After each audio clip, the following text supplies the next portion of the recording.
قوم لر مخترع اولین سازها و موسیقی‌ها در جهان، قدیمی ترین سند موسیقی تاریخی ایران در تپه‌های باستانی چوغامیش خوزستان یعنی ایلام باستان به اجداد لرها در 5000 سال پیش از میلاد برمیگرده. سرزمین لر میراثدار اولین‌های بشریت، جایی که موسیقی ایرانی شکوفا شده. از جمله قدیمی ترین آثار به دست آمده در زمینه موسیقی اثر مهری است استوانه‌ای متعلق به هزاره 4 قبل از میلاد که هم نوازی بانوان هنرمند ایلامی را نشان می‌دهد. شاید برای شما هم جالب باشه که صدای یکی از قدیمی ترین سازهای ایرانی رو که در این مکان کشف شده بشنوید. لا لا لا لا لا لا لا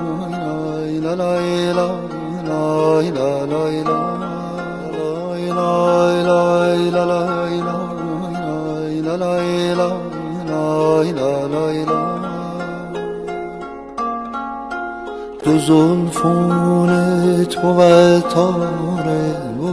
تاره ربا